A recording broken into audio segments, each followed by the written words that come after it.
रात्रि पे ये गलती मत कर लेना, सावन का महीना चालू हो रहा है, शंकर जी को ये मत चढ़ा देना, शंकर जी को वो मत चढ़ा देना, शंकर जी की पूजन ऐसे कर लेना, वैसे कर लेना। लोग डराएंगे, धमकाएंगे। सावन भी तुम्हारा है, शिव भी तुम्हारा है। तुम्हारे दिल में आए वैसी पूजन करना, छूट है। तुम्हारे दिल में आए वैसे शंकर को भजो, तुम्हारा मन करे वैसे शिव को रिझाओ, तुम्हारा दिल करे वैसे शंकर की आराधना करो। कोई कहे ये मत चढ़ाओ पाप लगेगा, कोई के वो मत चढ़ाओ पाप लगेगा। उसने कहा पाप कहाँ होता है वो बताओ पहले। कहा नरक चले जाओगे, तो कहा तू देख कर आया क्या? हमारे पड़ोसी गए अभी तक नहीं आए, बताया ही नहीं कि नरक है कि स्वर्ग है। जो जाता है वो बताता नहीं है कि मैं स्वर्ग में हूं कि नरक में हूं। इसलिए ये सब मेरे को मना सिखाओ। मेरा शंकर मेरा है, अड़भंगा मेरा है, शिव मेरा है। जल चढ़ाऊंगी तो भी मुझे स्वीकारेगा, नहीं चढ़ाऊंगी तो भी स्वीकारेगा, क्योंकि मेरा बाप है, शंकर है, शिव है। उसमें भ्रम नहीं, मुझे भ्रमता नहीं। मैं आडंबर में पड़ने वाली नहीं। कोई ने कहा ये मत चढ़ाओ, कोई ने कहा वो मत चढ़ाओ, कोई ने कहा ऐसा मत करो, कोई ने कह दिया वैसा मत करो, कोई ने कहा ये कर देना तो ऐसा हो जाएगा, कोई ने कहा वैसा कर देना तो वैसा हो जाएगा। अरे उपदेश देना सरल है, कहना सरल है। ऐसा मत करो, ऐसा मत करो, कठिन है, बहुत कठिन। पति उपदेश दे दिया, अतिथि देवो भव, दरवाजे पर सो रहा है। सुदर्शन मुनि दरवाजे पर सो रहे हैं, कुछ लेकर ना चले जा। दूसरे दिन सुबह धर्म पत्नी के नेत्र खुले, पति के चरणों को प्रणाम करा, दरवाजा बजाया। अतिथि देवो महादेवो, अतिथि देवो महादेवो, दरवाजा बजाया। शंकर भगवान जो रूप में थे दरवाजा खोला। खोल कर जो पत्नी ने दर्शन किया, ये कोई दरिद्र भिक्षुक नहीं है, ये तो मेरा देव अतिदेव महादेव है।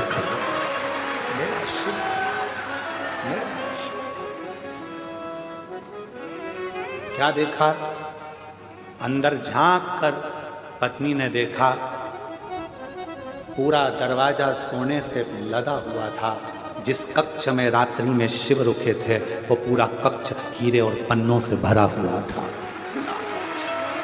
अंबारियों से लदा पड़ा। पति को जगाने के लिए पत्नी गई, इतनी देर में मेरा देव अतिदेव महादेव चला गया, शंकर गया।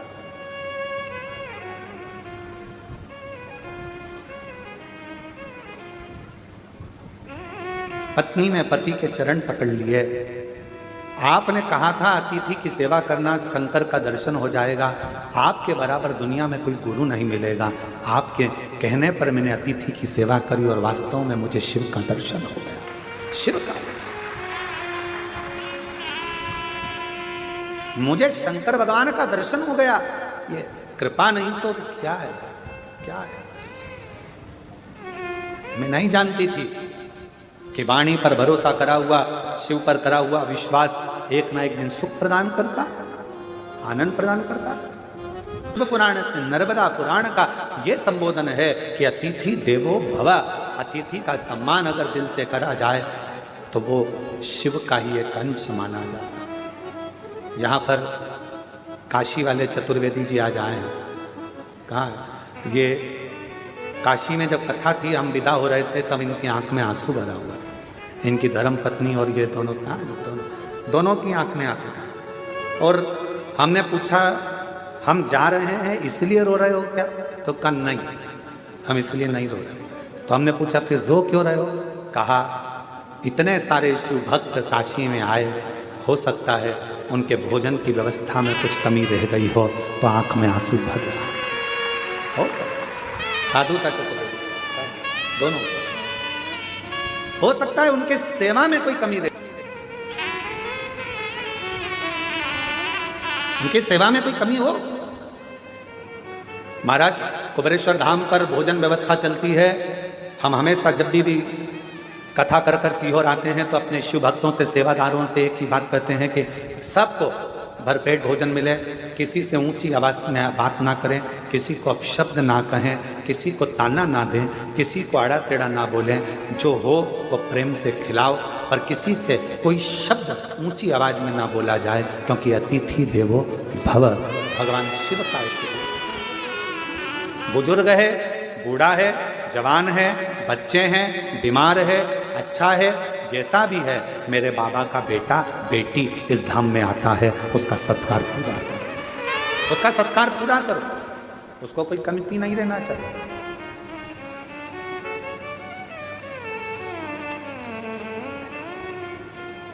उसको कोई कमती नहीं रहना चाहिए। ये आपके लिए नहीं आए हैं, ये मेरे देव अधिदेव महादेव के लिए आए, मेरे शंकर के लिए। और जिसके लिए आए हैं उनके प्रति तुम्हारा कर्तव्य बनता है कि आप उनको भरपेट भोजन करें। और आपका भी कर्तव्य है, जितने शिव भक्त कुबेरेश्वर धाम पर आते हैं उनसे भी हमारा निवेदन है कि आपका भी एक कर्तव्य है, एक गंदगी मत होने देना। दूसरा, यहाँ आने के बाद में ऊंची आवाज में बात ना करते हुए प्रेम से बोलने का प्रयास करना।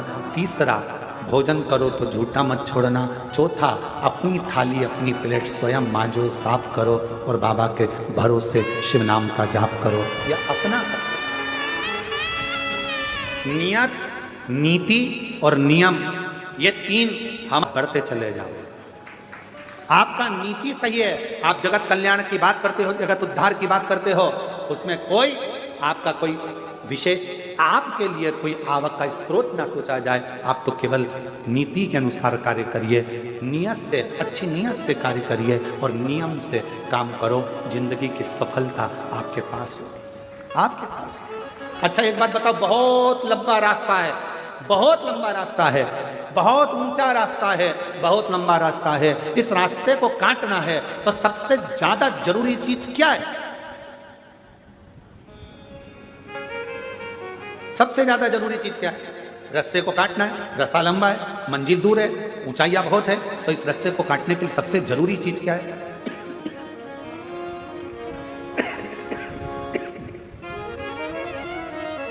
सबसे जरूरी है दो चीजें, एक आपका विश्वास और दूसरा जिस रास्ते पर चल रहे हो उस पर चलने के लिए तुम्हारे पांव की मजबूती। विश्वास, मजबूती। रास्ता कितना भी लंबा हो, पांव मजबूत हैं तो कितनी भी लंबी रास्ता हो वो तुम्हारे कदमों में होगा और तुम मंजिल तक पहुंच पाओगे। कितना भी लंबा रास्ता, कितनी भी लंबी मंजिल बहुत दूर क्यों ना है, मंजिल रास्ता कदमों में होता है अगर विश्वास प्रबल होता है, भरोसा प्रबल होता है। मेरे भगवान शंकर माता सती के भी गुरु हैं और मेरे भगवान शंकर माता पार्वती के भी गुरु हैं। अब गुरु का एक बहुत बड़ा फर्ज है,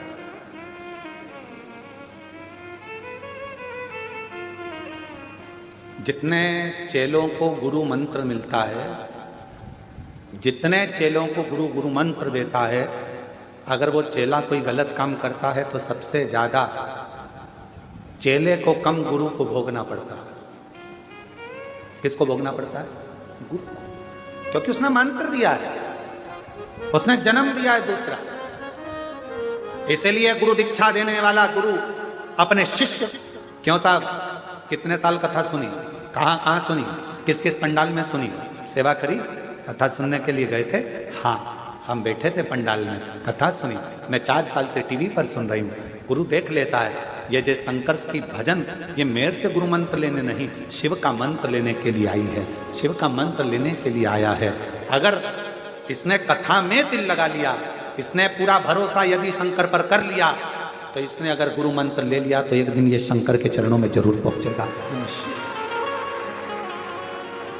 सती ने भी शिव को गुरु माना है और पार्वती जी ने भी शिव को गुरु माना। अब इनके विकार, इनके भीतर जो विकार उत्पन्न हो जाए, मालूम पड़े इनके भीतर थोड़ा क्रोध आ जाए, इनके भीतर थोड़ी अहंता आ जाए, इनके भीतर थोड़ी अभिमत्ता, कितना माता सती के मन में आ गया था ना, मैं दक्ष प्रजापति की बेटी सती,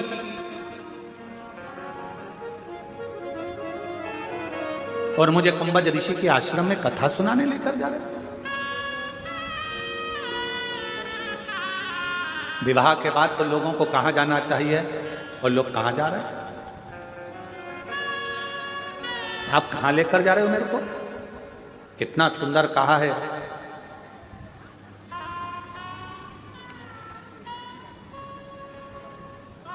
विवाह करने के बाद भी अगर तुम्हारी बुद्धि में ये बैठ जाए कि हमें गुरु के दरवाजे जाना है, कुबेरेश्वर धाम जाना है, भगवान के मंदिर जाना है, उसके बाद फिर कहीं जाने की सोचेंगे, तो समझ लेना कि तुम्हारे बहू और बेटा दोनों सार्थक हैं। साधु का एक स्वभाव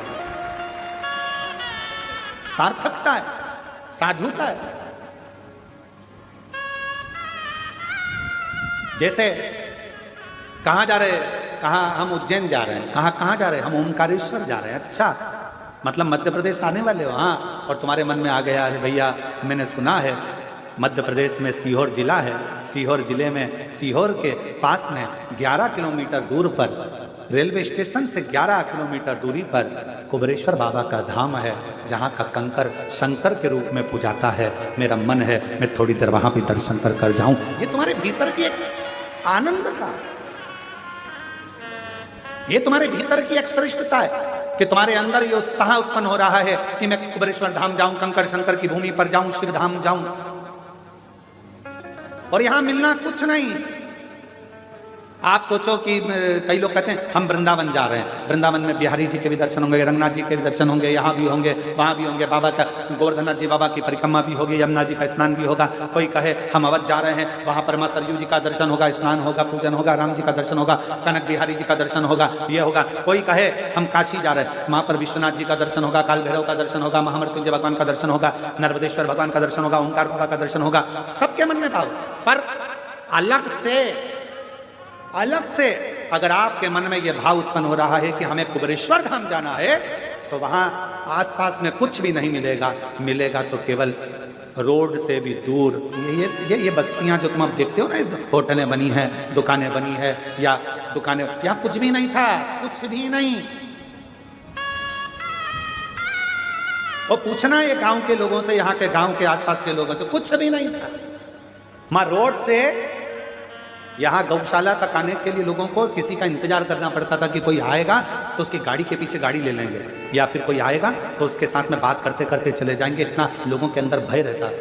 जंगल, खेत, खलियान पूरा खाली, केवल एक जिस स्थान पर बड़ा शिवलिंग बना हुआ है, वहीं पर एक छोटा सा बाबा का स्थान,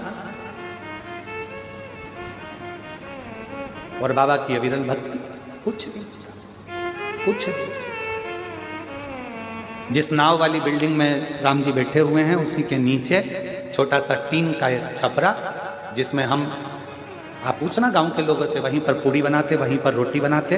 कोई गांव का व्यक्ति या कोई व्यक्ति वहां से भूखा प्यासा निकलता तो उसको मालूम पड़ता कि यहाँ कुछ मिल जाएगा, बैठता, उसको रोटी बनाकर, टिक्कड़ बनाकर अपना शिव नाम जपना, गायत्री का अनुष्ठान करना, श्री शिवाय नमस्तुभ्यम जपना, और उसको खिला देना, पवा देना, और उसका चलेगा। क्या था? कुछ नहीं। आज पूरा शहर बस गया, पूरा शहर। क्या? केवल शिव, केवल शंकर। छोटा सा शिव जी का स्थान, उसके सिवाय कुछ नहीं, बस कंकर शंकर, उसका भजन, उसकी भक्ति और उसका नाम।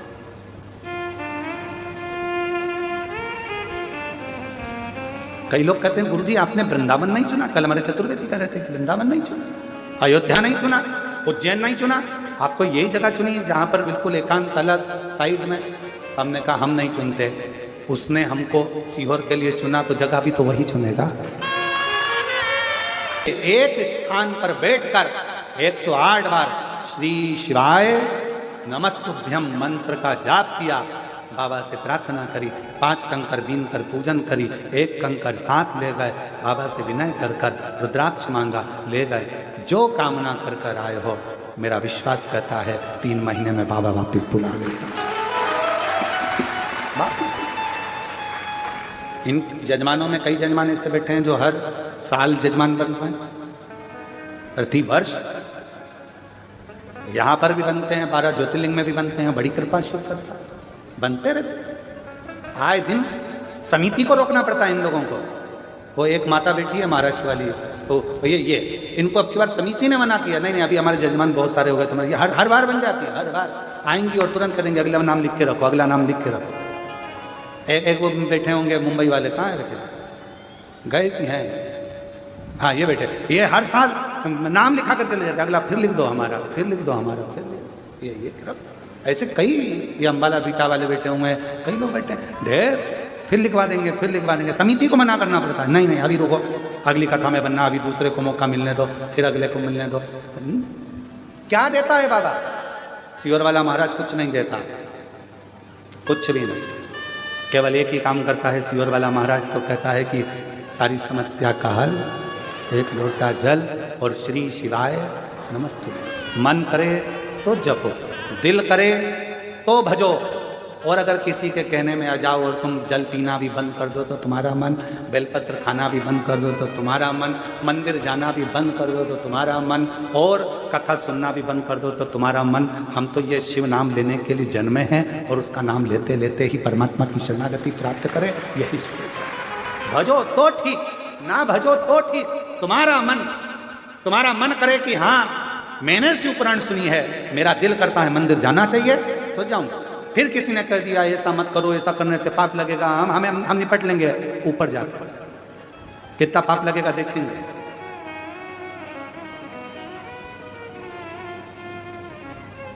शायद भारत की भूमि पर जितना विरोध किसी पुराण का नहीं हुआ होगा, उतना विरोध शिव महापुराण का हुआ है। जो मिलता है केवल शिव पुराण का, ये ऐसा बोल दिया, वैसा बोल दिया, ये गलत कर दिया, वो गलत कर दिया। अरे कुछ भी गलत करा, उसका नाम तो पशुपति नाथ है। एक कुत्ता भी जाकर अगर उसे चाट लेता है तो अगला जन्म नहीं पाता, उसको पशुपति नाथ कहते हैं। एकांत में शंकर जी का ओटला, शंकर जी का मंदिर खाली पड़ा है, उस खाली पड़े मंदिर में कोई नहीं जाता तो कौन पहुंच गया?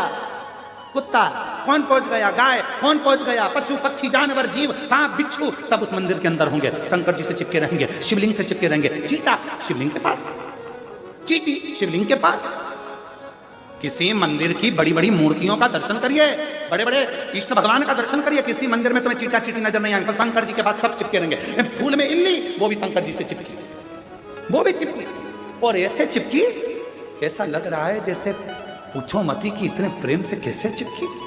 समझो, जब पशु पक्षी जानवर जलचर थलचर वायुचर ये सब शिव के करीब में है, क्यों?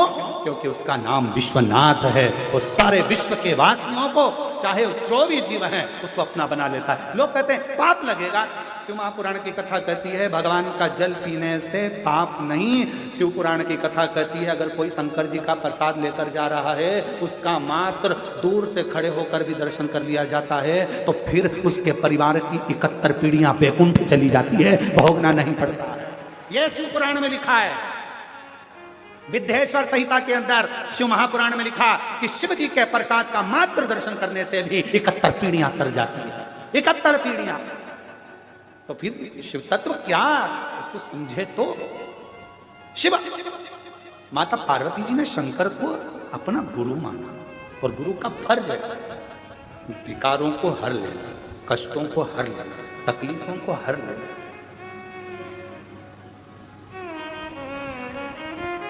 एक कथा आती है,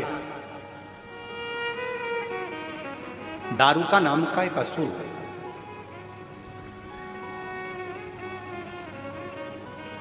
आज कथा में भजन नहीं हुआ,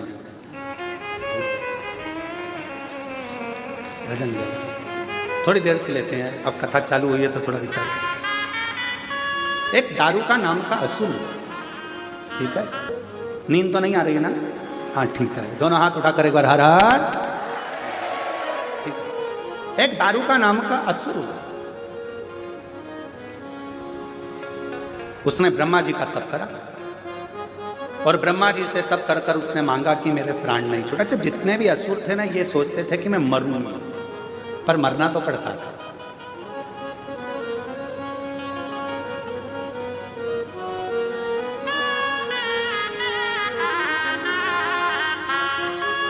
जो दवाई तुम खाते हो, जो टेबलेट तुम खाते हो, बीपी की हो, चाहे शुगर की हो, चाहे थायराइड की हो, चाहे आँख की हो, कमर की हो, घुटना की हो, वो दवाई भी एक दिन एक्सपायर हो जाती है। बोलो सही है कि गलत है?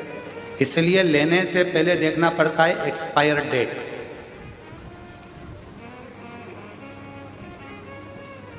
हमारे कुबरेश्वर धाम में कई लोग आते हैं कि साहब हमको बिस्कुट बंटवाना है, कोई कहता है साहब हमको पानी बंटवाना है, कोई कहता है साहब हमको ये चीज़ बंटवाना है। हम कहते हैं बंटवाने से पहले तुम जो बिस्कुट भेजोगे उसकी तारीख का फोटो खींचकर भेजो, उसकी एक्सपायर तारीख कब की है।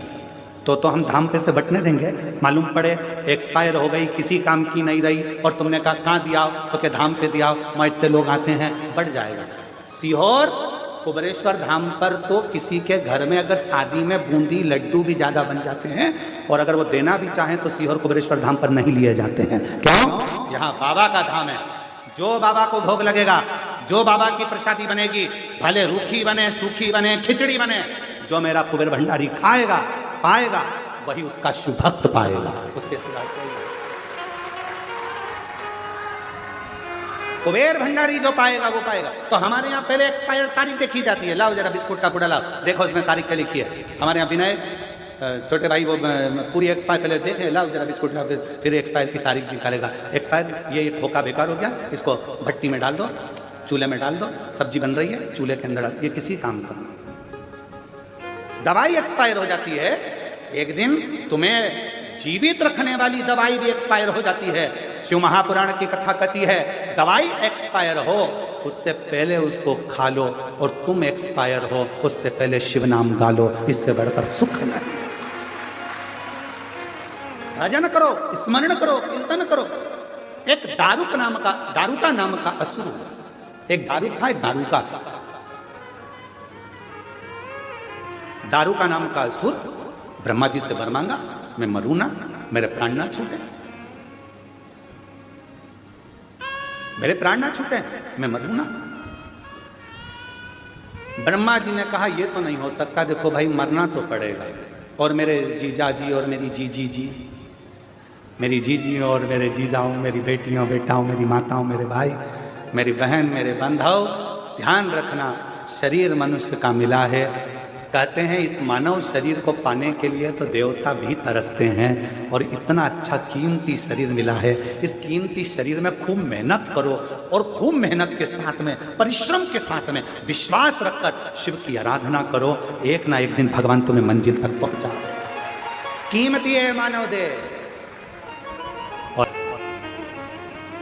प्रभु का नाम मैंने तुझे कीमत वाला दिया, तू ना गाए तुमने क्या कर सकते,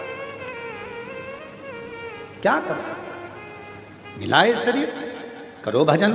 दारू का नाम का एक असुर हो गया। दारू का नाम का असुर इतना प्रबल था, इतना प्रबल था, ब्रह्मा जी से वर मांगा कि मैं मरूं ना। ब्रह्मा जी ने कहा मरना तो पड़ेगा तेरे को, निश्चित है, कुछ और मांग ले। उसने कहा तो फिर मुझे वर दे दो कि मैं मरूं तो पुरुष से नहीं मरूं, स्त्री से मरूं,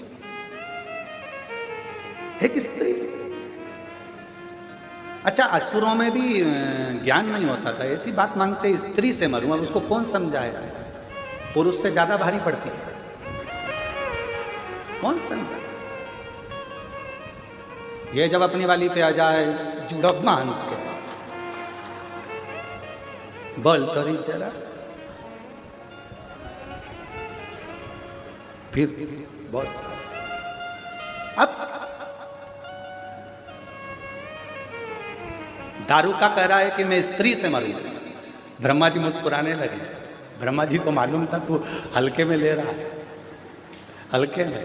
एक माता जानकी जी, माता जानकी जी, एक माँ जानकी जी लंका में गई, रावण आता था, सीता जी एक घास का तिनका, मात्र एक तिनका माता जानकी जी तोड़कर उस घास के तिनके को माँ जानकी अपने हाथ में ले लेती थी, एक तिनका।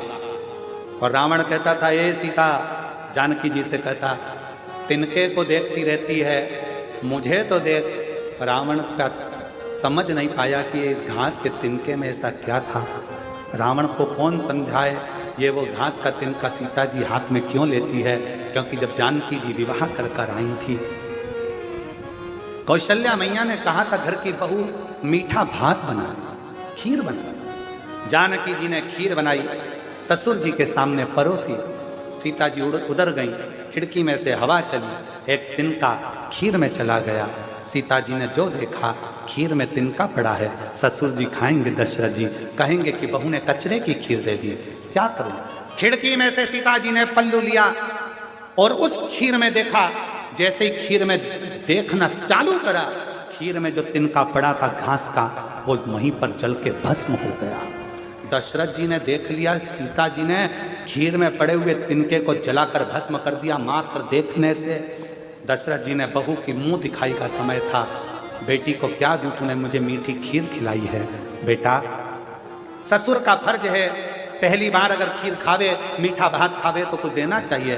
मैं तुझे कुछ नहीं दूंगा, तुझसे लूंगा। पिताजी बोलो क्या चाहिए? सीता, वचन चाहिए। क्या वचन?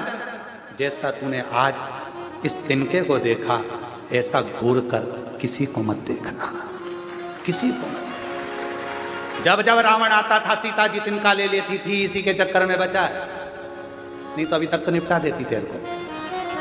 1 मिनट नहीं लगता, बस घूर के देखती और तू निपट जाता। आज भी मेरी जीजियों में वो बल है। जब बेटियां कहती है ना कि उसने मेरे को घूर कर देखा, अगर जीजियों में इतना दमदारी है, एक बार अगर घूर कर देख ले तो किसके बाप में दम नहीं है कि तुम्हें कोई घूर कर देख ले। बस कोई घूर कर देखा और तूने दमदारी से आंखें नीचे। नहीं तो वीर शिवाजी महाराज की मां जीजाबाई को देखा है, अहिल्याबाई को देखा है, झांसी की रानी को देखा है। अभी थोड़ी देर में मुझे देख लेगा तो वो बेचारा, नहीं जीजी मैं तो आपसे कुछ नहीं किया। नेत्र में इतना बल है। देखो कथा, दारू का कह रहा है कि मुझे वर दो, मैं स्त्री से मरूं, स्त्री से, नारी से। ओह, ब्रह्मा जी मुस्कुराने लगे, तू हल्के में ले रहा, मैं स्त्री के हाथ से। ठीक है, तथास्तु, दे दिया वर, तथास्तु। समय आया, पार्वती मैया का नाम आया, शिव जी ने मना करा। शंकर भगवान जानते थे पार्वती जी का स्वभाव, क्योंकि यह महागौरी है, मां शीतला है, शांत का स्वरूप। पर बाबा से विनती करी तो बाबा ने कहा ठीक है, तुम चाहते हो दारू का मरे, तैयारी करो दारू का के मरने की। मरेगा, सब देखेंगे। शिव जी ने जो विष पिया था, कंठ में विष गया था, पार्वती जी ने नीचे नहीं उतरने दिया था, कंठ में बैठकर पार्वती जी ने विष को रोक लिया था। अंदर नहीं उतरने दूंगी, मेरा पति विष पिए, अंदर नहीं उतरने दूंगी। पार्वती जी ने विष को कंठ में बैठकर रोक लिया। अब शिव जी को लगता था हमेशा कि ये कब तक बैठी रहेगी, इसको निकालना तो पड़ेगा, एक बार प्रकट तो करना पड़ेगा। हर हर, और भगवान देवादिदेव महादेव, मेरे विश्वनाथ भगवान ने, मेरे कुबेरेश्वर बाबा ने, मेरे महाकाल राजा ने पार्वती जी को निमंत्रण दिया, पार्वती कब तक कंठ में बैठी रहेगी, विष है, जहर है, तुझे भी तकलीफ होगी, बाहर निकल, प्रकट हो। निकलती नहीं, आती नहीं, आई। मेरा बेटा दुखी है, मेरी बेटियां दुखी है। और जैसे ही सुना, पार्वती जी प्रकट हो गए।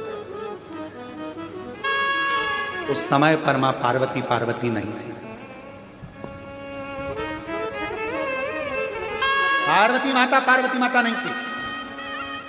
विष का तपन पार्वती जी के शरीर में समा गया था, उनका शरीर नीला पड़ गया था, पूरा काला दिखने लगा था, भयंकर आंखें हो गई थी, बाल खुल चुके थे, शरीर पूरा काला। जैसे ही प्रकट हुई, शिवजी के मुख से निकल गया काली, कालका, महाकाली। जो देखा, भयंकर रूप देखकर भगवान देवादिदेव महादेव भी थकित रह गए, बैठे थे खड़े हो गए। कालका का रूप, काली का रूप। पार्वती जी ने कालका बनकर, काली बनकर पूछा, बोलो विश्वनाथ, इसका संहार करना है। काली चली, एक दारू का है, राक्षस असुर है, परेशान, सबको कर मार दो। कालका गई, एक तो विष की तपन, ऊपर से शिव की शक्ति, तीसरा शिवजी ने कह दिया काली, हमेशा कहते थे गोरी, आज कह दिया काली। इसीलिए निवेदन है, पत्नी श्रृंगार करे ना तो। जी ने मां पार्वती जी के भी गुरुपद को लिया है। और जैसे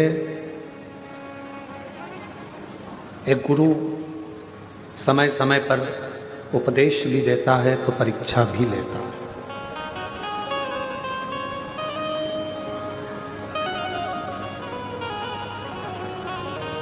आज की दुनिया गुरु जी का आसन लेने में लगी है, गुरु जी का अनुशासन लेने में नहीं लगी है।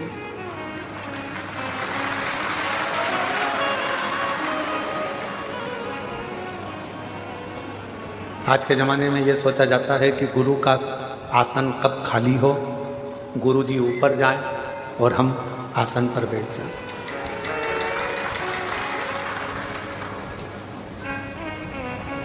आसन से प्रीति नहीं, अनुशासन से प्रीत होना चाहिए।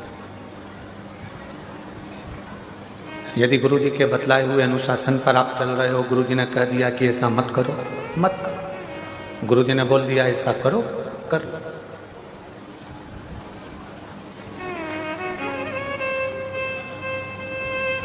गुरु जी ने मार्ग बता दिया, उस मार्ग पर चल जाओ। गुरु जी ने कोई उपदेश दे दिया, उसको श्रवण करो और उसको अपने जीवन में उतारो। आज चेला गुरु के अनुशासन पर नहीं चलता। आज चेला गुरु जी के अनुशासन पर नहीं है। आज शिष्य गुरु के अनुशासन पर नहीं।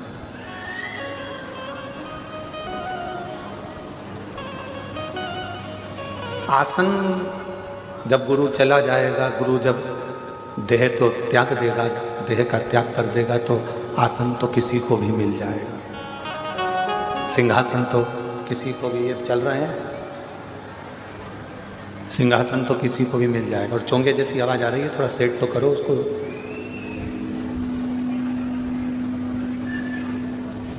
आसन किसी को भी मिल सकता है, किसी को भी प्राप्त हो सकता है, पर गुरु के बतलाए हुए अनुशासन पर, बेस कम करो, गुरु के बतलाए हुए अनुशासन पर जब हम चलते हैं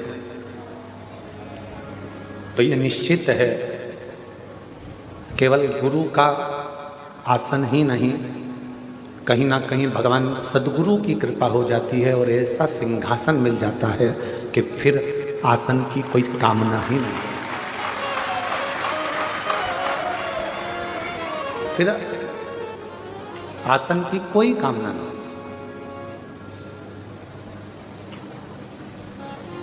और फिर निवेदन करेंगे, शिव महापुराण की कथा कहती है कि पार्वती जी को भगवान शंकर ने एक गुरु बनकर अमरनाथ की गुफा में बैठकर ज्ञान उपदेश दिया।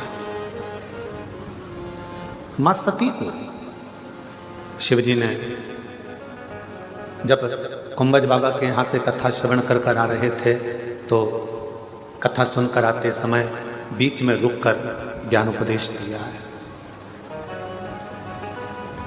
एक श्रेष्ठ पति का सबसे बड़ा लक्षण ही ये है कि उसको कभी ना कभी एक समय ऐसा लेना चाहिए जिसमें वो अपना गुरु पद निभा सके।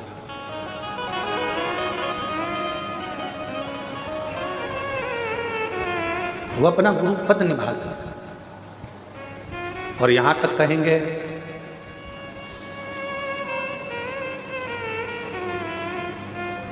यदि मृत्यु लोक में एक नारी का शरीर मिला है, स्त्री का शरीर मिला है, पीछे के चोंगे होने खोलो भाई, पीछे के, अगर नारी का शरीर मिला है, स्त्री का शरीर मिला है, तो इतना जरूर कहेंगे कि नारी के शरीर में अगर ये शरीर आपको स्त्री का मिला है, तो नारी के शरीर में एक घर की सास के, घर के बुजुर्ग के और एक पति के चरण छूना चाहिए। बाकी के जगत में कोई भी हो, किसी के नहीं छूना चाहिए। कोई अच्छा विद्वान संत होगा, विद्वान गुरु होगा, तो वो अपने चरण कभी नहीं छूने देगा।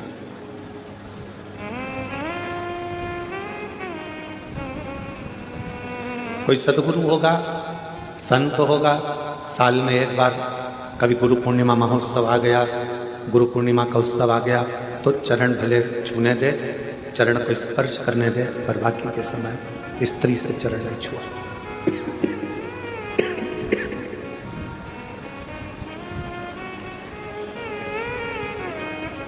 पति को गुरु मानना,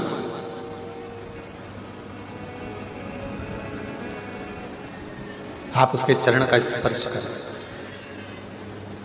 शिव गुरु शिव महापुराण की कथा कहती है, हमने पहले भी कथा में कहा, आज फिर कहते हैं, अगर घर में बुजुर्ग माता पिता बीमार पड़े हैं, घर के अंदर कोई बुजुर्ग बीमार पड़ा हुआ है, कोई रोगीला पड़ा हुआ है, किसी को तकलीफ है, कष्ट है, तो शिव जी को एक लोटा पानी ना चढ़ाकर उस बुजुर्ग को एक लोटा जल पिलाने का प्रयास करना, उसको अच्छा करने का प्रयास।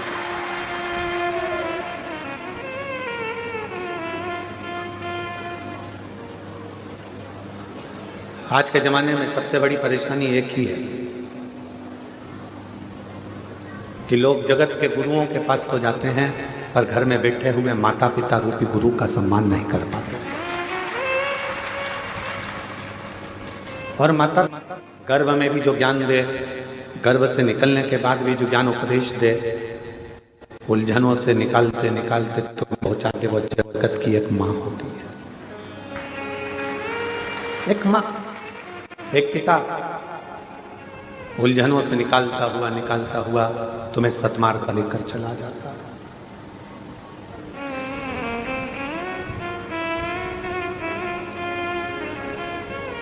कई लोग कहते हैं कि बताओ, उनकी बहू ने हमारे पाँव नहीं छुए, उनकी बहू ने हमारे पाँव नहीं पड़े, चरण प्रणाम नहीं करा। जेठ के पाँव छूना है, थोड़ा दूरी से, चरण का स्पर्श नहीं होना चाहिए। नंदोई के पाँव छूना है, चरण यहाँ है, थोड़ा दूरी से, चरण का स्पर्श नहीं होना चाहिए। इस कार्य में मैं राजपूतानाओं को, राजपूतों की घर की बहुओं को बहुत बहुत साधुवाद देना चाहूंगा। इस कार्य को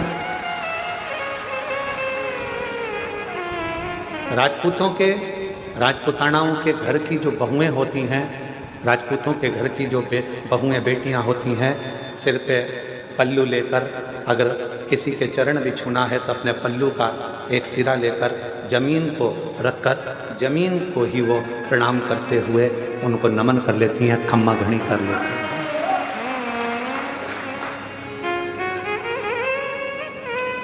उन्होंने जमीन को हाथ लगाया, खम्मा घड़ी करा, प्रणाम करा, नमन करा।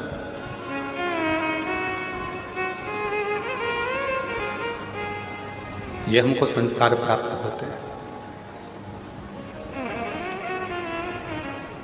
कितना भी विद्वान कोई पुरुष क्यों ना हो, कोई संत, साधु, सन्यासी, तपस्वी, साधक, उपासक, कितना भी विद्वान क्यों ना हो, उसको भी प्रणाम करना है तो थोड़ा दूरी से चरण का स्पर्श नहीं होना चाहिए। एक पति, दूसरा परमेश्वर, उसका चरण का स्पर्श तुम कर सकते। चरणों को छुओ, पर किसके?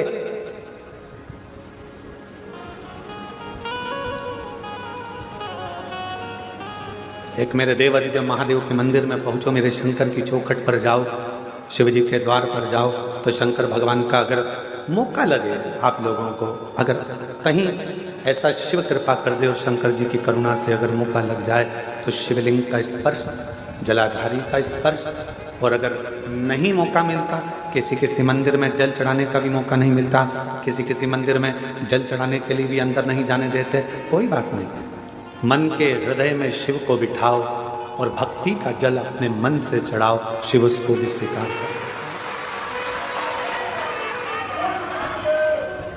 भक्ति का जल हृदय से शिव स्वीकार करते,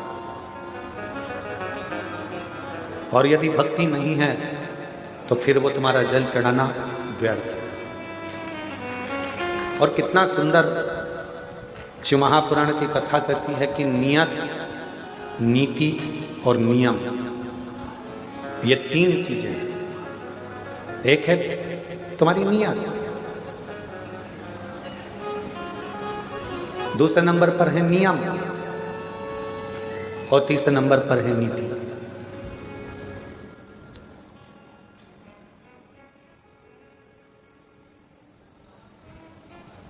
नियत, नीति और नियम अगर तुम्हारा अच्छा है, नियत अच्छी है, तुम्हारी नियत ऐसी नहीं है कि इससे काम निकाला बाद में लात मार दी, काम निकाला और बाद में धक्का दे दिया। अगर तुम्हारी नियत और तुम्हारी नीति, मतलब नीति से मतलब है कि तुम विचार कर कर बैठे हो कि मैं खुद भी गलत नहीं करूंगा और दूसरे को भी गलत नहीं करने दूंगा, तो ये तुम्हारी नीति श्रेष्ठ है। एक नियत को श्रेष्ठ रखिए, दूसरा नीति को श्रेष्ठ रखिए और तीसरा नियम।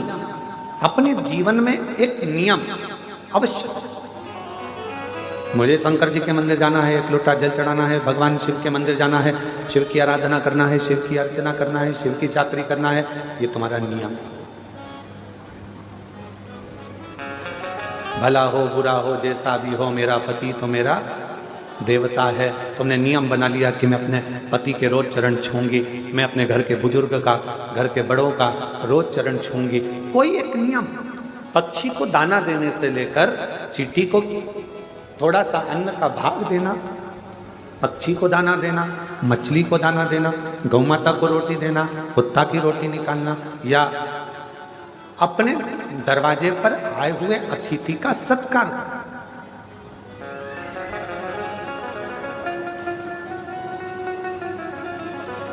आप लोगों ने एक शब्द सुना होगा, अतिथि देवो भव। क्या कभी आप लोगों ने विचार करा कि हमारे यहाँ अतिथि को भगवान का दर्जा दिया गया है? और लिंग पुराण की कथा में कहा गया कि अतिथि देवो भव। एक सुदर्शन नाम के मुनि हुए, ग्रस्त थे, और सुदर्शन मुनि ग्रस्त आश्रम में रहने वाले अपनी पत्नी, अपने बच्चों के साथ अपना जीवन आनंद के साथ जीते थे। आप जितने बैठे हो, जितने भी यहाँ पर पुरुष बैठे हुए हैं, जितने भी पुरुष टीवी पर कथा सुन रहे हैं, मोबाइल पर सुन रहे हैं, या इस कथा के पंडाल में बैठकर कथा सुन रहे हैं, जितने भी कथा सुन रहे हैं, तुम भी एक मुनि हो, तुम भी कोई साधारण व्यक्ति नहीं। घर में रहने वाला भी एक संत होता है, घर में रहने वाला भी एक मुनि होता है, घर में रहने वाला भी एक ऋषि होता है। इसलिए उसको ग्रस्त मुनि कहा गया है, ग्रस्त ऋषि कहा गया है, ग्रस्त संत। एक ग्रस्त संत, ये जितने पुरुष बैठे हैं अपनी अपनी धर्म पत्नियों के साथ में, या अन्य आए हुए बांधव जितने भी बैठे हुए हैं, जितने पुरुषगण बैठे हैं, आप सब संत हो, ग्रस्त संत, ग्रस्त साधु, ग्रस्त सन्यासी, ग्रस्त तपस्वी।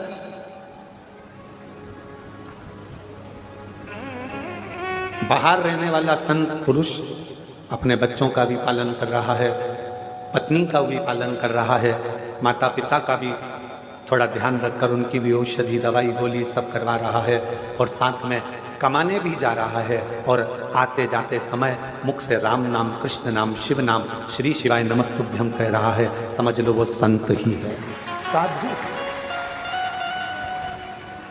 एक सुदर्शन नाम के मुनि ग्रस्त थे। लिंग पुराण की कथा कहती है कि वो ऐसे मुनि थे, अपने बच्चों के लिए कार्य करते थे, परिवार को संभालते थे, पत्नी के लिए भरण पोषण के लिए कुछ थोड़ा बहुत मेहनत करते थे, और खाने पीने की व्यवस्था कर कर बच्चों की अच्छी परवरिश करना, एजुकेशन कराना, उनका ध्यान रखना, घर में बुजुर्ग हैं उन माता पिता के लिए औषधि की व्यवस्था करना, साथ में भगवान शंकर की भक्ति, भगवान शिव का स्मरण। अब एक दिन सुदर्शन मुनि की धर्म पत्नी ने सुदर्शन मुनि से कहा,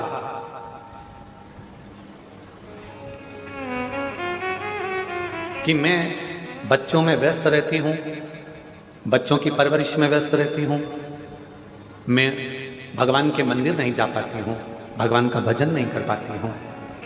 कोई सरल सा तरीका बता दो जिससे मुझे शिव मिल जाए, शंकर भगवान का दर्शन हो जाए। इसका कोई सरल तरीका मुझे। नियत भी ठीक है सुदर्शन मुनि की पत्नी, नीति भी ठीक है कि मुझे किसी का बुरा नहीं करना है, मैं सत्मार्ग पर चलूं। और नियम अपने पति से पूछ रही है, कोई ऐसा बता दो कि मुझे मेरे शंकर भगवान का दर्शन हो। ऐसा नियम बता।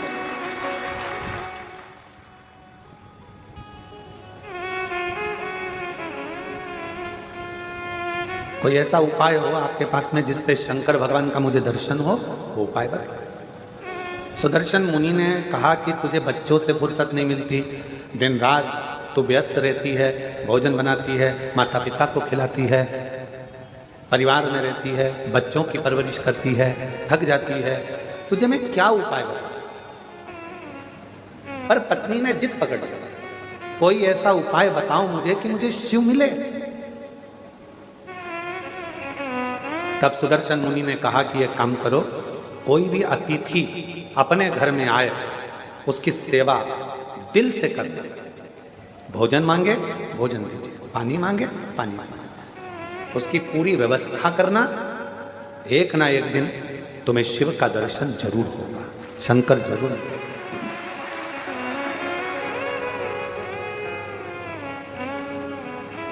मेरे बच्चे, परिवार, बुजुर्ग, पति, ये सब भी तो घर के अंतर्गत हैं। अब इनके लिए तो कहा, अगर घर में अतिथि आया हुआ है, मेहमान आया हुआ है, अतिथि का यदि तुम सत्कार कर रही हो, सम्मान कर रही हो, तो उसमें सब कुछ समाहित, सब कुछ। माता पिता भी उसमें समाहित हैं, बच्चे भी उसमें समाहित हैं, सर्वस्वता उसमें समाहित है। आप सेवा करो, ठीक है। अब सुदर्शन मुनि की पत्नी ने ऐसा नियम बना दिया।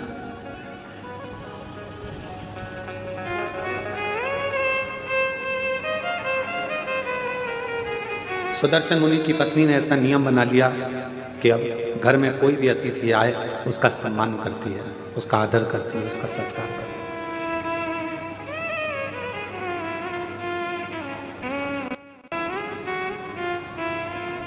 और समय निकलता गया, निकलता गया, निकलता गया। आज शंकर भगवान ने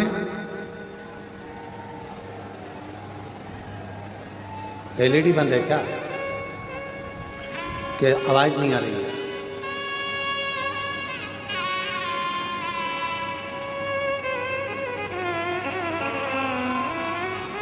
शंकर भगवान ने परीक्षा ली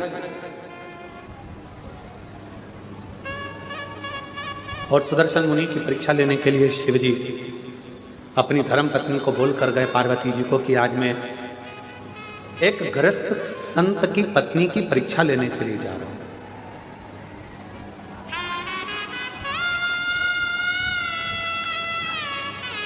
एक जन को भेजिए ना, थोड़ा सा मालूम कर लेता। पहले भी है।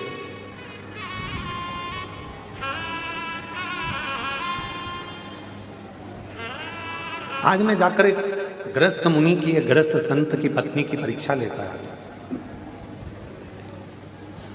और भगवान शंकर जाने लगे तो पार्वती जी ने उनको रोका। आप जा तो रहे हो,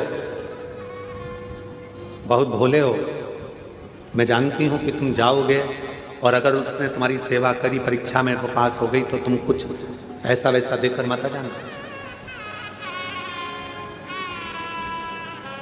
तुम कुछ ऐसा वैसा देकर मत आ जाना। तुम जा तो रहे हो, मना नहीं है।